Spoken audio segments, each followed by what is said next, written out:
Why I Write, Sethunya Mokoko. My thoughts are unequivocally revealed when I read what I say. Accordingly, my writing enables me to imagine the future, free my mind, live multiple lives, immortalize my soul, and most valuably, tell the story. You see, this spring 2020 semester is growing to be quite revolutionary for me. I'm in a PhD course, Cultural Research Methods. And within this class, I'm taking this project of the Altered Book Project. And here, we're taking a piece of art and altering it in our own creation and making something else out of it. I'm putting in conversation Helene Cixous, Stigmata, and Cynthia Haynes, the Homesick phone book, along with Thich Nhat, You Are Here, discovering the magic of the present moment. While these two other texts are heavily rhetoric books, I find that the middle ground is this Buddhist book that focuses on temperance, the natural being of things, living in the present moment organically. I'm going to highlight how writing is a significant part of our lives. Here are my tools laid in front of you: a measuring stick, a pen, a pencil, sticks, some glue, some scissors, and of course, my working desk where I'll be creating this masterpiece with the natural flow of water, my white image, and blends with music, and of course, Africa in my heart and in my mind. The next part is to show you the tools I will be using and how I'm creating this altered book project. So I got a printer and took images of all of the 3 books I want to use, made sure that they are all the same size. I cut them up with scissors like I have, and I made sure that they are all proportionate so they can be cut and equal on a cardboard surface. The next part is to transform these cardboard images to represent the books. And here they are laid out in front of us, and they're cut in equal sizes. And the images of the books I want to use are also cut.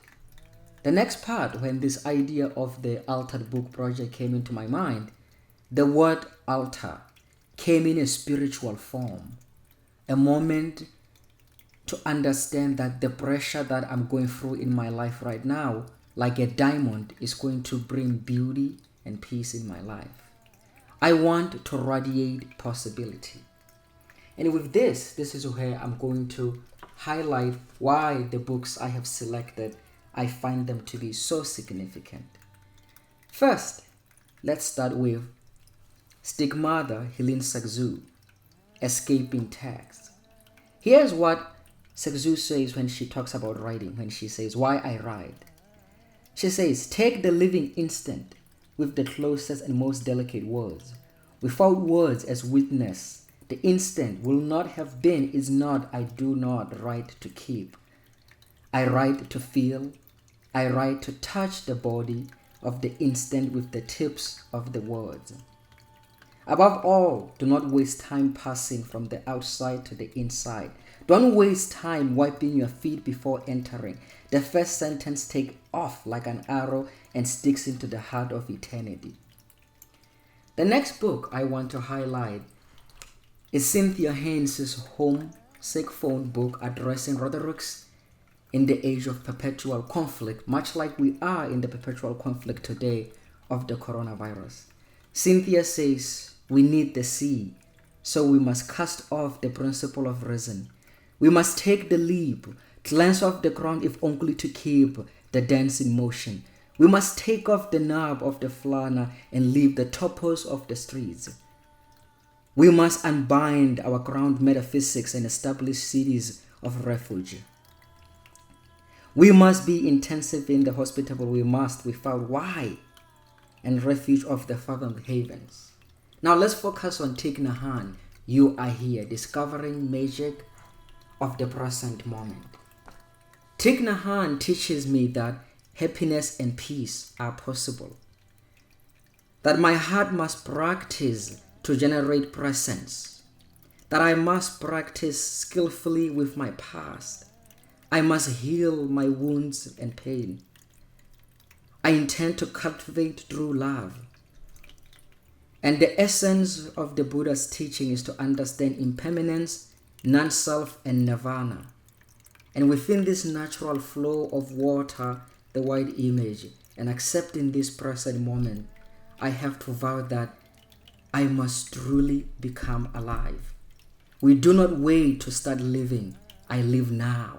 Through the travel experiences, through the places I've been, coming from Mother Earth to the PhD program that I am in today and the world of writing, the one thing that I've learned and I keep true to myself is to never stop exploring. For this, I'm thankful to the universe, to nature, to books, most importantly, and of all, to the art of writing. The only way we are able to immortalize ourselves as human beings and leave our footprints that can never be removed. Thank you.